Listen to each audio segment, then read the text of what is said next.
બનાસકાંઠાના ધાનેરા ખાતે ધાનેરા આરોગ્યની ટીમ તેમજ નગરપાલિકા દ્વારા સરપ્રાઇઝ ચેકિંગ હાથ ધરવામાં આવ્યું હતું। તે દરમિયાન અલગ અલગ 3 ટીમો દ્વારા ચેકિંગ હાથ ધરાતા એક્સપાયરી ડેટની ખાદ્ય પદાર્થોનો જથ્થો કરિયાણાની દુકાનોમાંથી આશરે 30 કિલો ઉપરાંતનો મળી આવ્યો હતો, જેમાં ઘી, તેલ, મસાલાના પેકેટો, મધ તેમજ અન્ય નાના મોટા પેકિંગો જપ્ત કરી આગળની કાર્યવાહી હાથ ધરવામાં આવી હતી। આમ કુલ 35 જેટલા દુકાનો પર ચેકિંગ કરવામાં આવ્યું હતું। આ દરમિયાન સ્વચ્છતાના અભાવ જોવા મળેલ હોટેલોમાંથી નગરપાલિકા દ્વારા કુલ આશરે 18,400નો વહીવટી ચાર્જ પણ વસૂલ કરવામાં આવ્યો હતો। આ ચેકિંગ દરમિયાન નગરપાલિકાના કર્મચારી તેમજ આરોગ્યની ટીમ તેમજ પોલીસ ટીમ પણ સાથે રાખવામાં આવી હતી। જો કે હવે આ માલને શું કરવું એ બાબતે નગરપાલિકા અને આરોગ્યની ટીમે હાથ અદ્ધર કરતા જોવા મળ્યા હતા।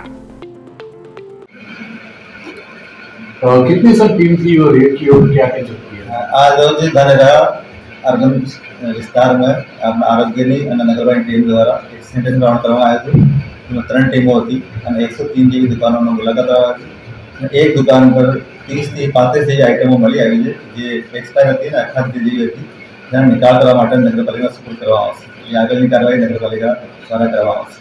તો આમાં એક્સપાયર વાળીમાં કઈ કઈ વસ્તુઓ હતી ખાસ કરીને? બધું ખાદ્ય પદાર્થો હતા।